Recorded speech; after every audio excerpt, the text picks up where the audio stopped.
Hello and welcome to Everysing. My name is Nancy Boss. I'm your host. Our guest today is Dr. Candace Magner, and she'll be speaking about her work with Barbara Strozzi's music, a composer from Venice in the 1600s. Now, perhaps Baroque music is exactly what you love, but even if it isn't, give this episode a good chance because Candace's stories are fascinating, things you would never realize were going on, and she really brings 1600s Venice to life through Barbara Strozzi.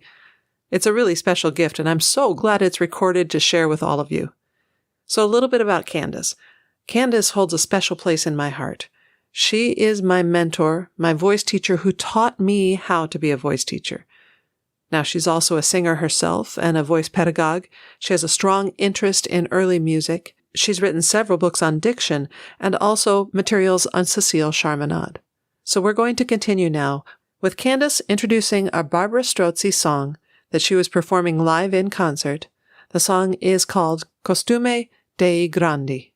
You can find the names of all of the musicians, as well as links to Candace's websites on Barbara Strozzi at nancyboss.net/podcast, or by simply clicking on the show notes option on your podcast player.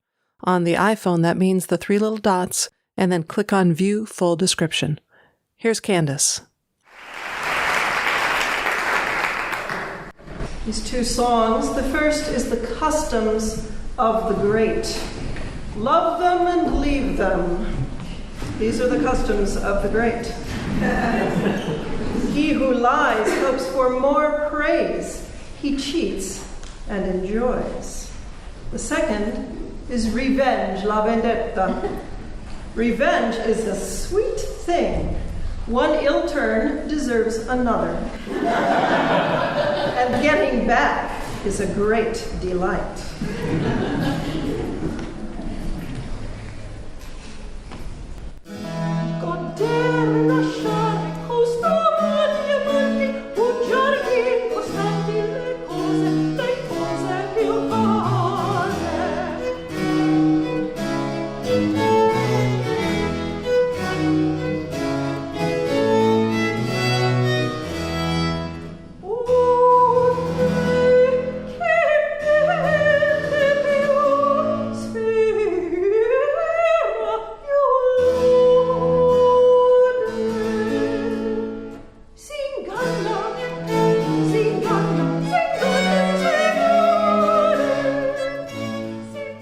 It's turned into my third career, I don't know what, as a singer still, some, but also playing continuo. And this has been so eye-opening to me and learning this whole other thing.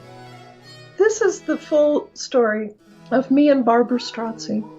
Back when I was in graduate school, an interest in women composers was just kind of ramping up. There were some articles being written. There were people searching for bits of music like Alma Mahler and Clara Schumann and some of these people that we knew we had their music, but nothing much had been done with it. Along in there was a mention of Barbara Strozzi. In fact, the first time I saw a reference, I had to stop and say, is that one of those names like Andrea that in Italian shows up both ways? Well, obviously not. And so I was fascinated because she had never shown up before. I let that ride a little bit, but I was still interested. I collected a lot of what publications there were of women composers. And then the amazing thing happened, the epiphany. I went to Italy with a friend. It was my first time there, and she's Italian. Here's where it gets weird. I got off the train at the station in Venice, and I said to myself, truly, I did say this, I went, wow, I'm so glad to be back. Oh, wow. Wait a minute, I haven't ever been here. Oh, my goodness. What is that feeling? I had never had that before. It was like relief that I was home. It's so crazy to talk about. But however we take that, my next thought was, I need a project. Hang on, don't leave that thought yet. I totally get that, because when I went to Amsterdam the first time, I had that exact same feeling. And I can't get enough of the Netherlands. But my family roots are Dutch. And so it's understandable. Are you Italian? No, not a bit of it. No, I am so, you know what I look like. I'm big boned, blonde, blue eyed, Scandinavian type. Scandinavian type, yep. Very Northern European. In fact, I even had my DNA done. There's no. Like, please let there be some Italian in here. Wow. So what do you credit that to? I mean, go ahead and get weird on me. What do you think was going on? I kind of think that within all of us, there are these kind of archetypal human things, and that we don't really understand how it works at all, nor can we probably study it in any kind of way besides sort of metaphysically. But there are some places that just resonate with us. Let's put it that way. You know, it was a feeling of comfort and familiarity, even though I had never studied Venice before or even seen very many pictures. I couldn't imagine what it was, but when I got there, I said, yes. That was the start of my thinking, wow, I need a project. What could I do that could potentially bring me back here and let me explore? Yeah, I remember you telling me that. I need to spend more time in Venice. Now, what can I do to do? I love that cart before the horse kind of, yes. Yeah, it totally was. And interestingly, was it before or after? Anyway, with my friend in Italy, we were in Florence because her sister lives there. Now, Florence is the seat of the Strozzi family in the big sense.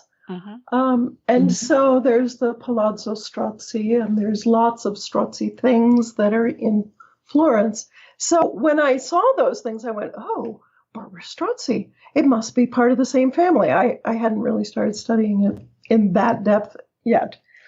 But I knew there was that little bit of connection, and my next step was to see what had been done and what music there was. So Barbara Strozzi was from Venice. You said Florence is her family. How did that work? Okay.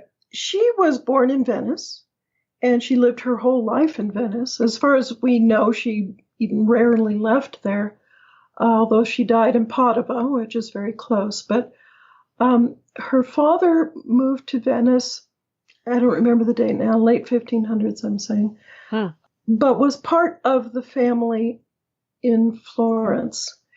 Let's call him a bastard branch of the Strozzi family, but his cousins and uncle, that was part of the main family. And the Strozzis were sort of second to the Medici in terms of wealth and power and all the stuff that they did there. Giulio was kind of a bad boy. That's her father. And a poet and writer. And he had been in Rome, some too, various places, would set up these intellectual academies where they would discuss music and writing and the arts. And these started turning into what became the academies from which our modern opera, words and music, developed through Rome and through Florence in particular, and then in Venice. But the first operas were in Venice, and Giulio was a big part of that. He wrote librettos, the words for several operas, including Monteverdi. That's lost now, but there's several things that we can track his activities with these group of intellectuals. So that's how he was in Venice and very firmly established there. Now, where do we want to go from here? Barbara was his at least adopted daughter, probably his natural daughter. In order for there to be sort of legal rights and so on of passing your property. He had to acknowledge her. And so there are documents. her baptismal document just mentions her mother and father uncertain. Oh, That's okay. how these things were done. Now, keep in mind that nobody cared at that time. Yeah, nobody cared. Marriage was more, for financial reasons. Just dynastic. Okay. So the fact that whether he was her natural father or not doesn't really matter, except that her mother was part of his household, we know, when census was taken. And so we know that that's a long-standing relationship. So Giulio acknowledges her in his first will, and that's how we have her name the daughter of Isabella and in his household. So you referred to Giulio as a bad boy. Is that what you meant? Yeah, it is what I meant. Not in that sense that, he had a daughter out of wedlock. No one in the world cared about that. But that he was, I'll say, sort of politically and artistically sort of a bad boy. He was part of literary groups that, certainly by the time he's in Venice, are referred to as the libertines, the libertine poets and writers. They wrote about things that were considered by genteel society as maybe suggestive or out of the norm or that sort of thing.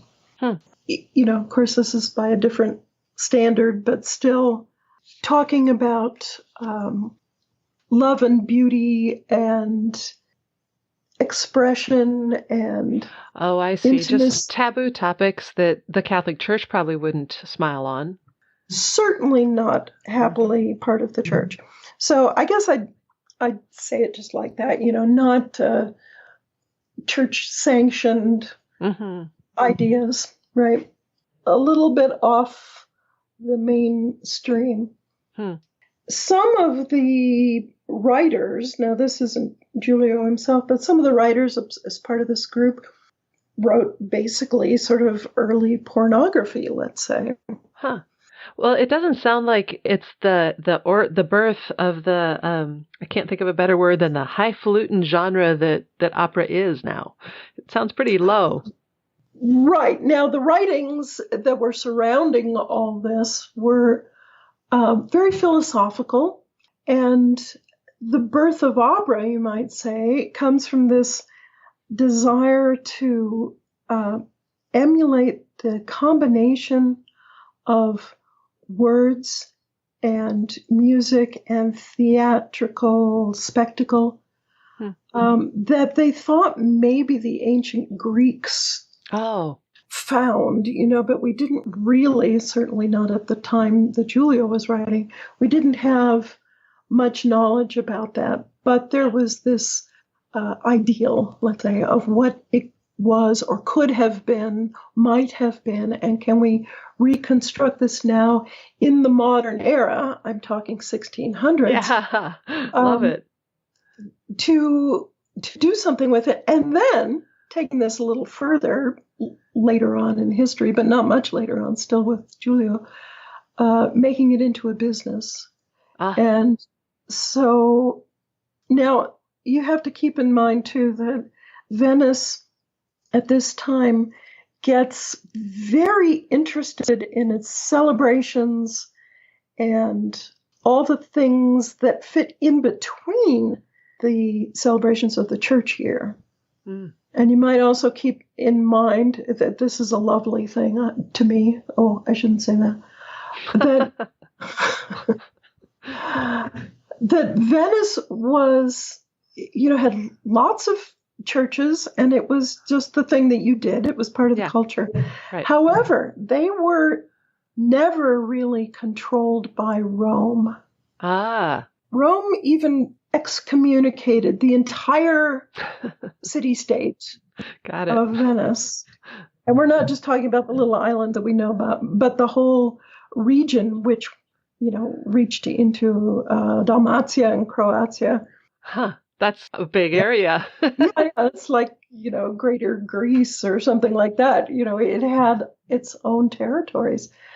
All right, so we're not here to talk about Venetian history, maybe, but that gives you a context of how these libertine writers or these creative entrepreneurs for spectacle treated the arts vis-a-vis the church year. And so we had Carnival, which what we see now is so minor compared to what. Wow. Yes. So the Carnival season lasted essentially from Epiphany or Three Kings Day, after Christmas, until Lent. So it wasn't like, oh, let's have a week or let's do the, pre-Easter performance. Right. It went months. And then it started up again, so there were a few other celebrations that went on. Well, the opera season definitely went from Epiphany to Ash Wednesday. And so months, and there was, what are we going to do in there? Were there other celebrations? Not really. I just can't quite picture this. Yeah. So, no, I'm not saying that everybody was dancing around in costumes and stuff, although there is a lot of that. And that, we can go so far afield here. It's really fun. The way that the aristocracy could mix with the classes that were under it. The merchant classes, the literary classes, let's say.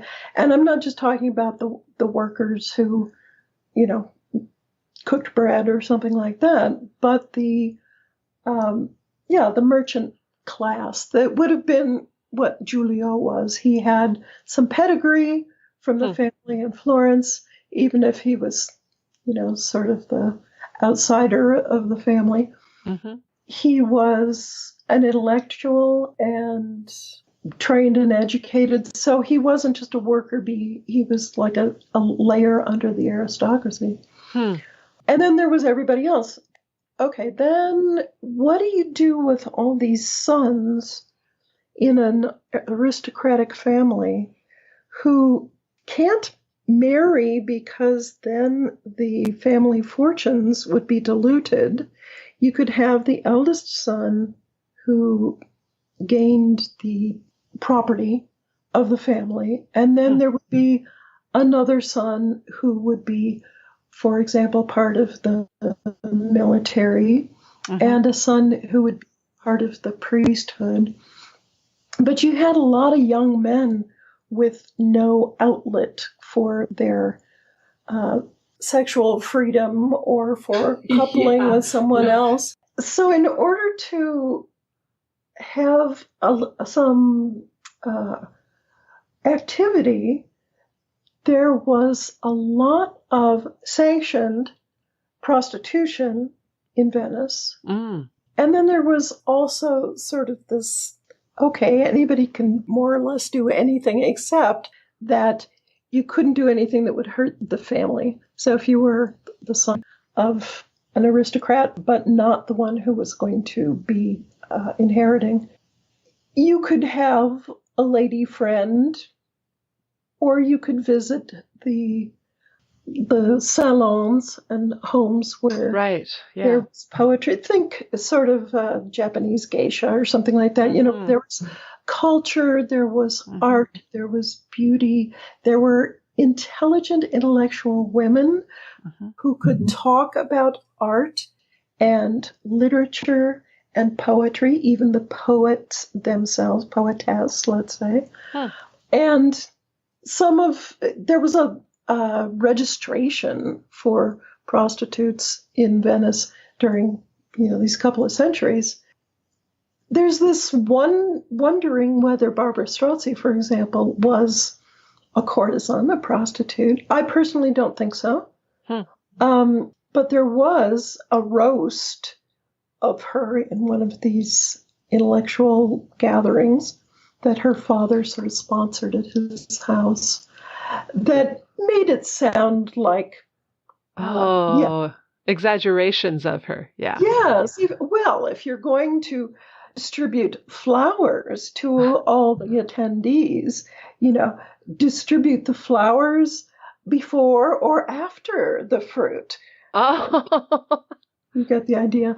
So yeah. I think those are more in the way of satires. In fact, some of them are actually called satires in the original writing. That it's a roast, Uh-huh. a send up, you know. Wow. And then they have it documented that they It is still documented. things you wish your parents would destroy. Right.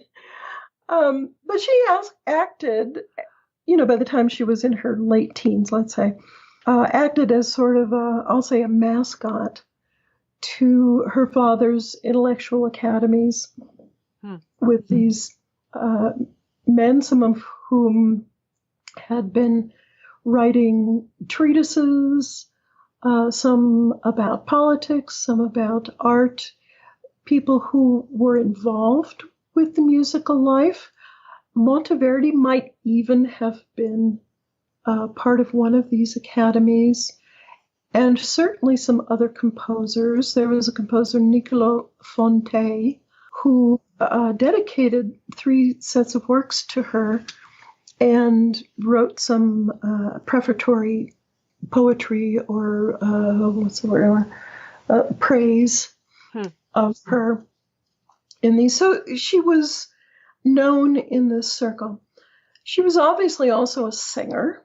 Yeah. We know that because they refer to her that way.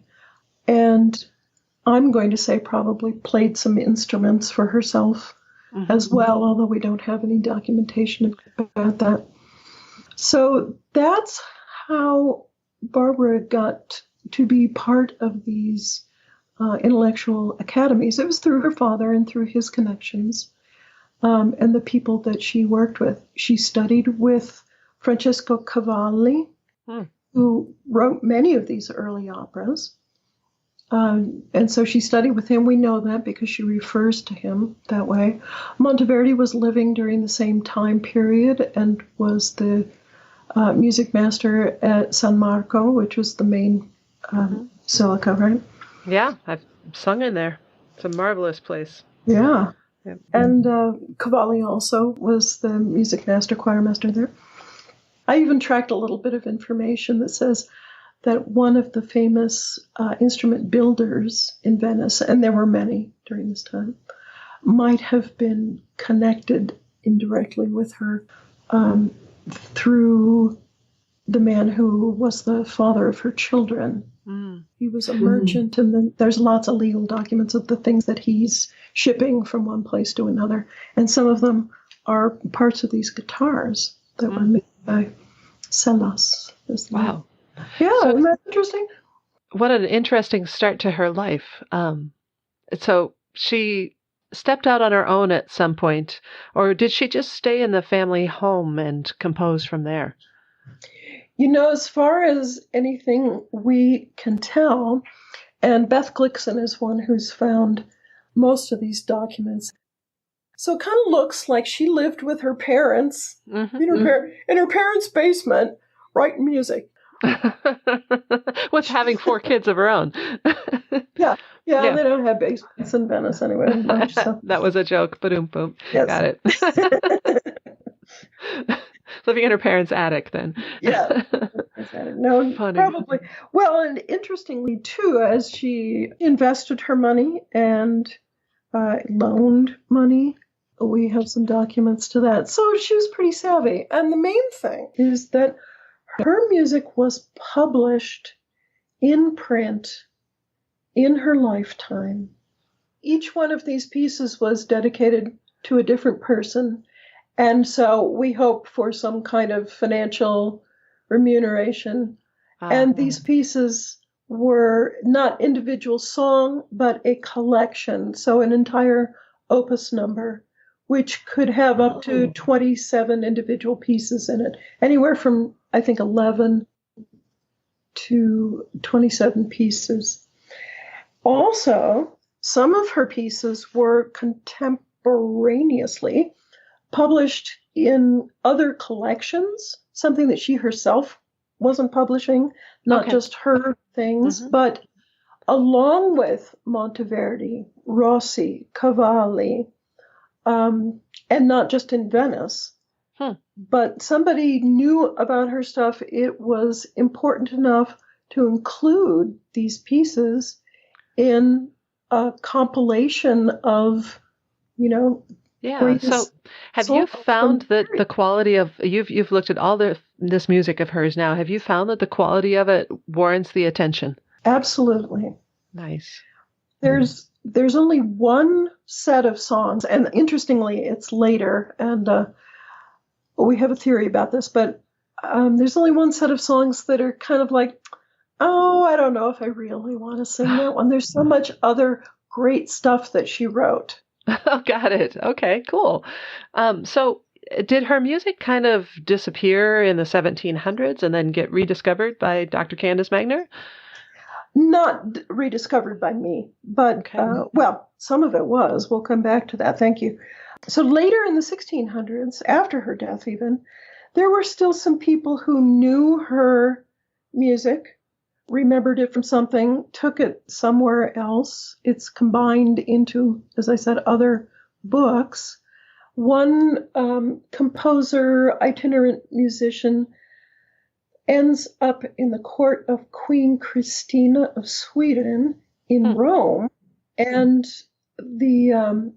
he has a what I'll call a suitcase book. Have you ever heard that term? No, I don't know what that is. It's like taking your folder of your favorite Broadway songs that you always love to sing when anybody says, "Hey, can you do a little program over here for, so you pull out your notebook and you've got your favorite pieces." Well, he had his favorite pieces in a book that he was handwritten and that he took with him. And he messed around with a piece by Strozzi several times to try to make an accompaniment that he liked.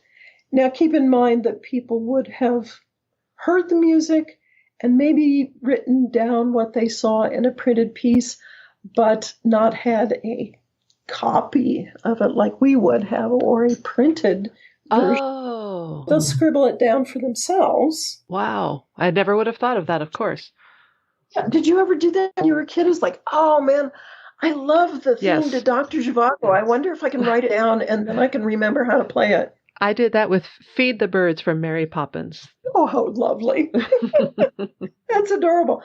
So, yeah, just that. So this guy went eventually to England, and he wrote some pieces that are still kind of around. Nothing too exciting. But there is a manuscript of this thing, his suitcase book, that has bits by Strozzi in there that he's messed around with and tried to accompany himself while singing it. Interesting. I'd like you to tell me a little bit about the Opus 2 number 23, I Baci.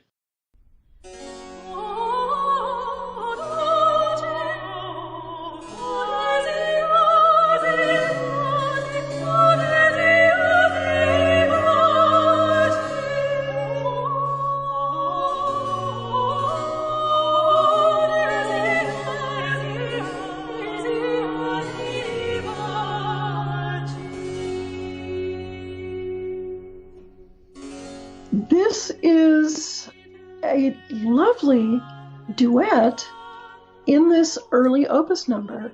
And so she was still kind of learning her stuff, but boy, she had this idea down of how to put a couple of voices together to have a little individuality, to swirl together in this most beautiful, elegant, lovely way, and be supported by the basso continuo, which I think in the case of the recording that you have is simply harpsichord and bowed bass.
And this is Opus 2, number 23. How many songs are there? Altogether? Yeah. Oh, man, you're going to put me on the spot like that. Well, ballpark It's about 125. Oh, my goodness. That's a lot of music. This is very cool. I need to write this up in some highfalutin journal. There are pieces now I've discovered. These aren't cataloged as being by her, but they are hers. Oh. And, we can go into how do you find something like that. But it turns out that some pieces of hers are collected in other people's greatest hits books that they had in their collection, which are now in different libraries. But it's not cataloged as her. You wouldn't know unless you knew. Yeah, okay. So it's because you know her music so intimately that you recognize her signature? They are pieces that actually show up somewhere else, were printed somewhere else. Oh, of course, because people were doing variations on what they'd heard. Yes, exactly. So just like this guy's suitcase book, but he did say it was Barbara Strozzi. There are other pieces that don't have any notation of who it's by, but it's definitely the piece. There's nothing different about it. We know the pieces because they were in print. Then they show up in these manuscript books in a couple of different places. It's really kind of unusual. All right. Cool. So, and because I know them and because I search for things in bizarre ways online, I can get into the libraries, and I was looking for other references to it, some texts, and tracked it through the texts. What has your work been like, aside from deciding, okay, I need a project? Where did you begin? I really began back here at the computer and working in the same way that I did with the Chaminade project. Now, we should tell people, back here is a small town in northern New Mexico, United States, called Los Alamos, right? That's right. White Rock. Even smaller, White Rock. Right. A suburb, the suburb of a small town. Quotes, a suburb of Los Alamos. Come out in the middle of nowhere. So, hey, I can go anywhere in my mind and on my right? There are no walls. So 96 was when I was in Venice. And when I came back and started looking what there was, the seminal work on Strozzi was done by Ellen Rosand. She's a professor of music history, musicology at Yale. And she had found what the works were. So she had found out about the printed works and then made some very in-depth articles about what information there was in the archives that was sort of the first level of what was found. And so things about her father, things about her father's wills, her being mentioned in his wills and things like that. And where the books were. Ah, very good. That's very useful. The originals. And there's not very many. There's surprisingly few. There are basically only one or two, maybe in one case there's 3 extant copies of the originals. And Dr. Rosand noted where those were. And at the time that I started doing work in this, she had already published in a couple of series some of these. One of them was the Opus 5, which is the sacred pieces, and that was republished by an early Dover edition. Not paperback, but, kind of a library edition. So you can find those sometimes in libraries. It's not in print anymore. But it was a facsimile. Okay. Opus 5. So that was one thing. Then she also edited part of a series called the Cantata in the 17th century. In that, she put all of the cantata works out of these 8 extant opus numbers. However, that left out all the madrigals, all the duos and trios and quartets. Right. the sacred music, which was something else, a number of other things. So it was basically just the solo song and the cantatas. Okay. So my job at the time, I was just redoing what she had already done, essentially, but trying to find copies of those other pieces because I didn't have access when I started to the original copies. There's one at the British Museum. There's several in Florence. There's one in Poland. There's one in Germany. They're all kind of spread around. So then that was the next layer of what I did, was kind of reconstruct the best I could the order within the books and see what I was missing. And then the next trip that I took, or a big study trip that I took, went to as many libraries as I could to see the originals and to make some notes about that. At that time, just around that same time then, a publisher in Germany started doing facsimile editions of lots of stuff from the 17th century. And among it, their catalog was doing facsimiles of the Strozzi. Little by little, I started having at least a full facsimile that I could keep and study and use. Fascinating. So it's gotten you back to Venice every once in a while, too. Yeah. Well, it got me back to Venice. But here's the interesting thing that I discovered very early on. This is a little disappointing, but that there was almost none of her music was in Venice. The copies of these books were somewhere else. Darn it. So that didn't stop me. There's still the archives and so on. However, so on this big trip that I went around to Florence and got my hands on those books, and Bologna, where there were some of them. And then one thing that was in Venice, and it was kept by the Correr Museum. Not only that, to make it more complicated, but it was housed over the conservatory. Okay. So you had to catch the conservatory when the library was open, which wasn't all that often.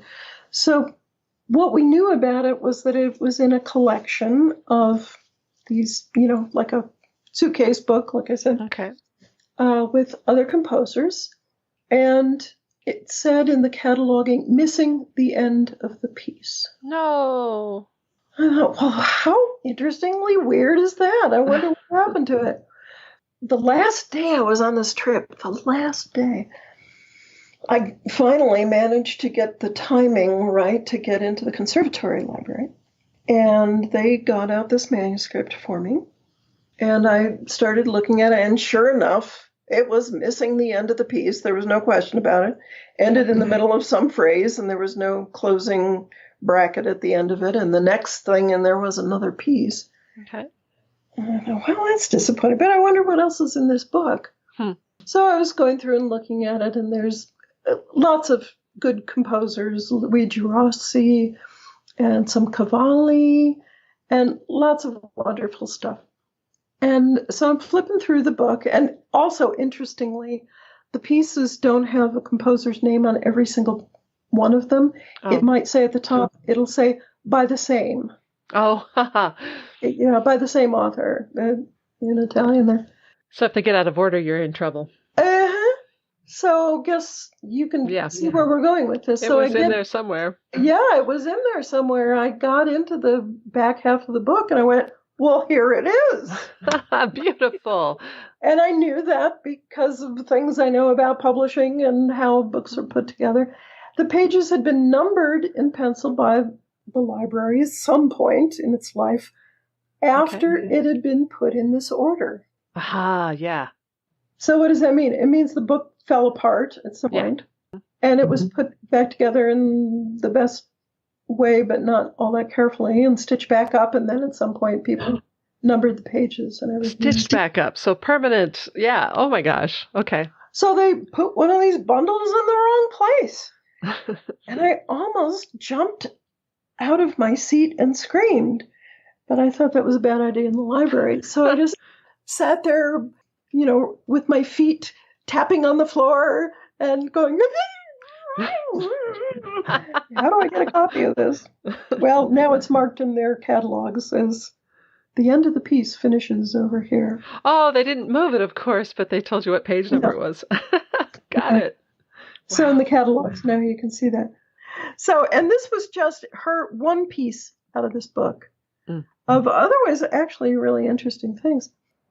But at least here's something really unusual. And I'll take this home and I think I can make an edition of this so that it's all put back together. Meaning, type it out in music manuscript and put things on. Well, so here's the next step.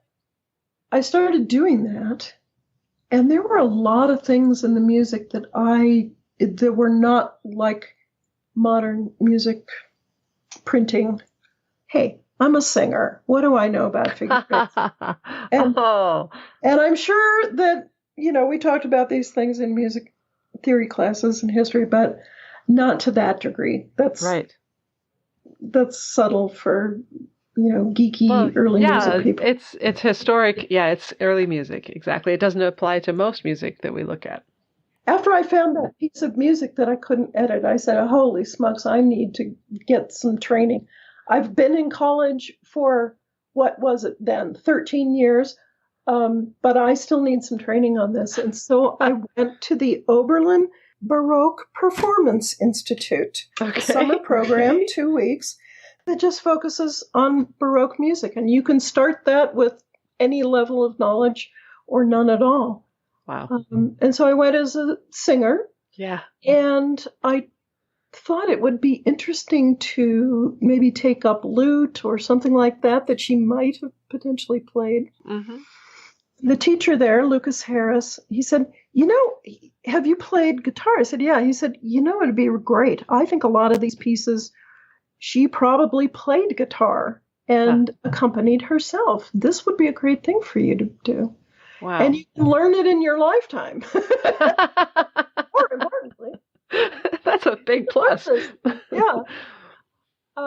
And so I started to play Baroque guitar as a continuo instrument so that I could interpret the music as it's written on the page with hardly any figures and no accompaniment. And now I do that a lot. I'll be playing some Strozzi this fall up in Colorado.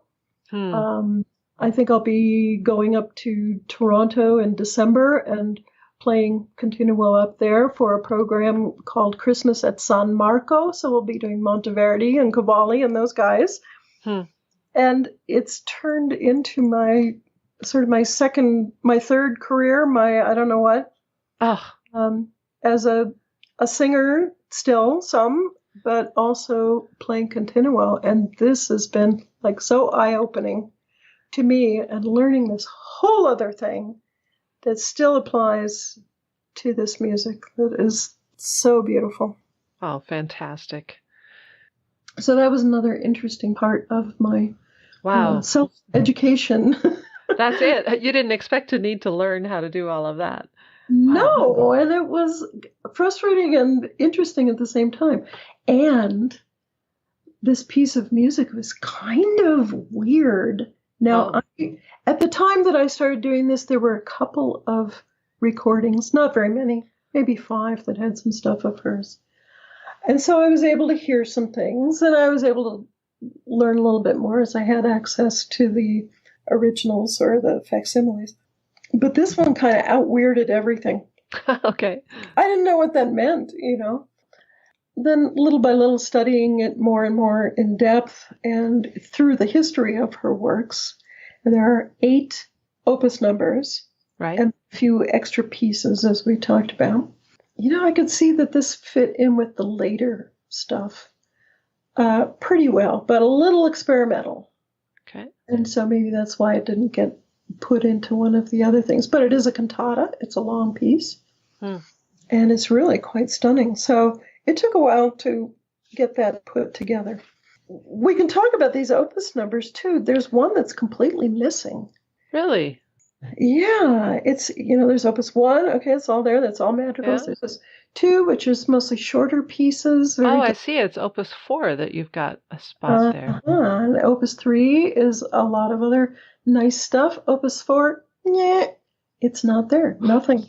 I'm looking at barbarastrozzi.com. The existence or whereabouts of this opus is unknown. It has been conjectured to be lost or possibly misnumbered.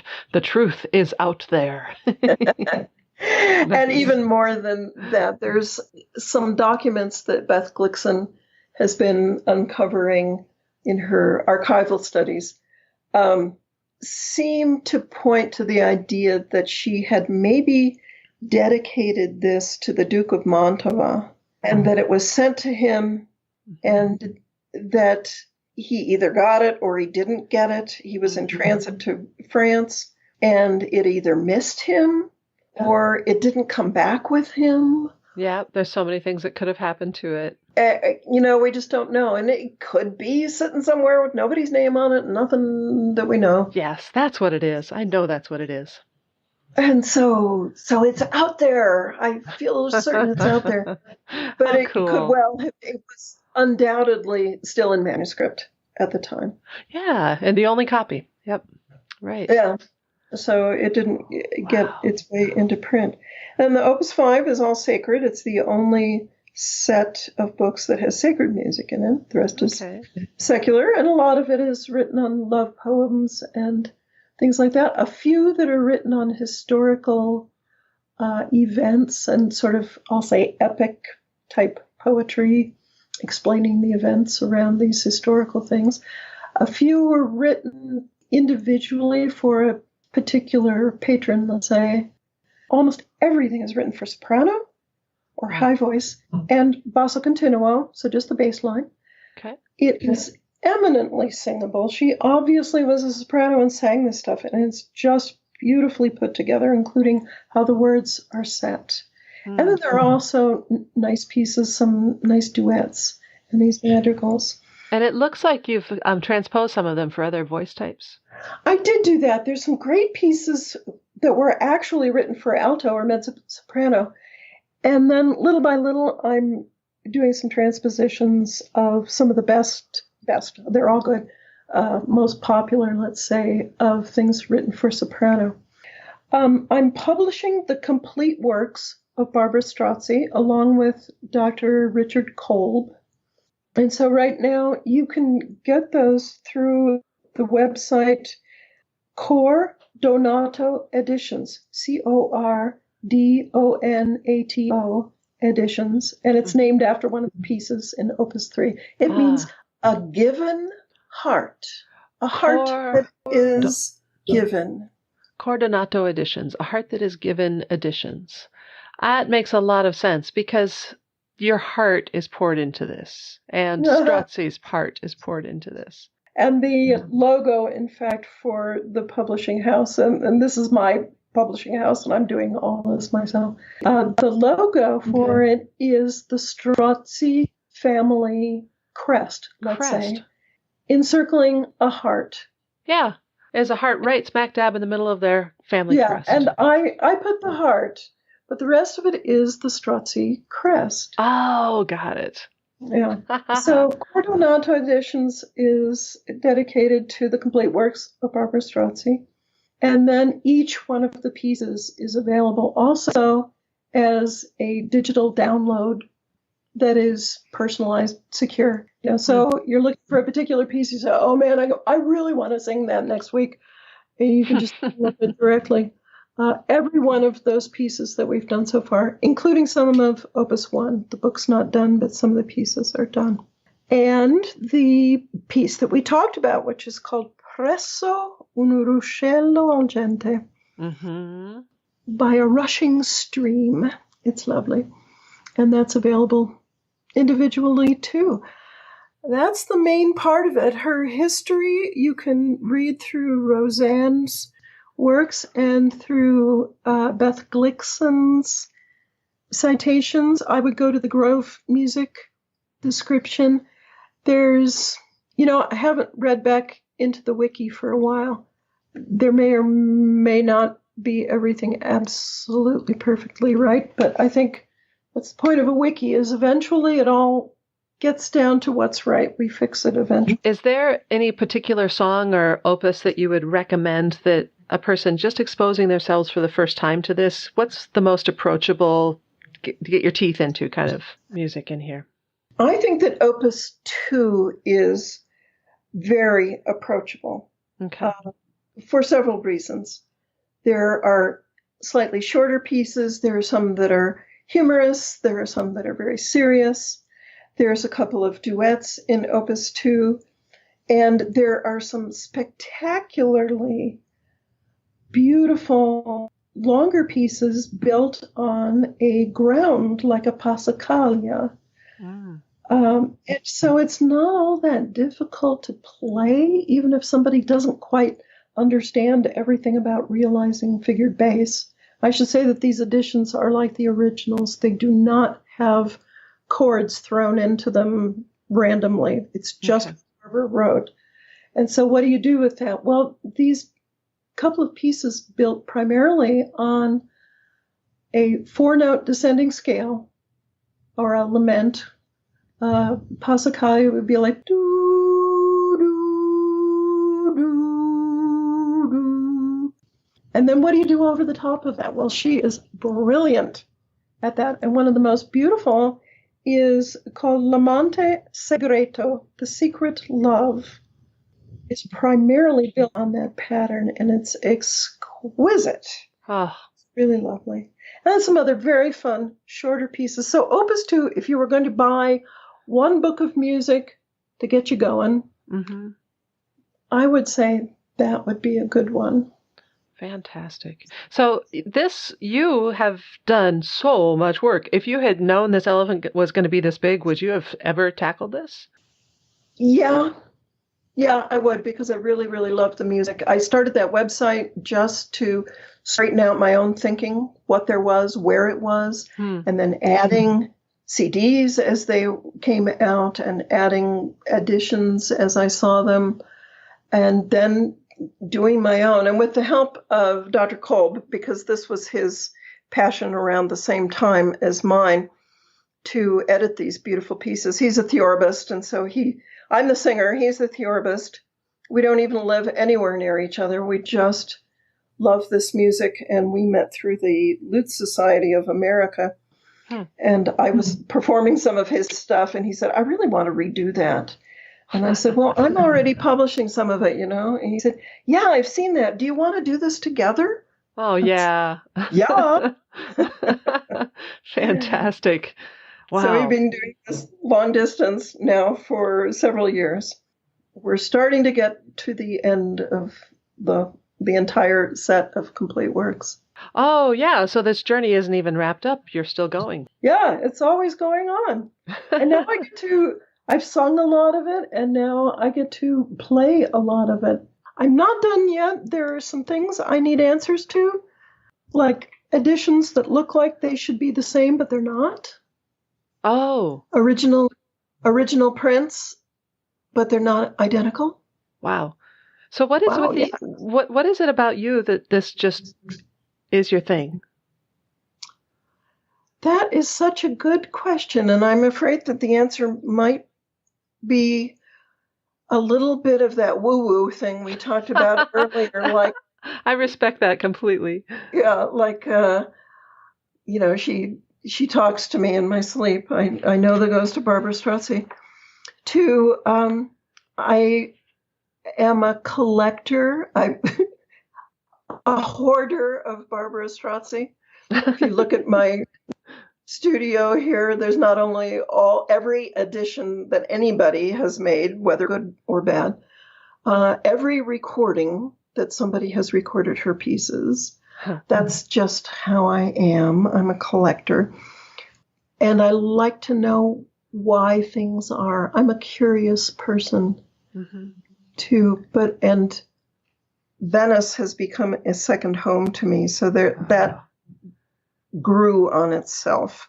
Oh, fantastic. And I feel like maybe Barbara is now one of your best friends. She is. I love it. I love that. Yeah.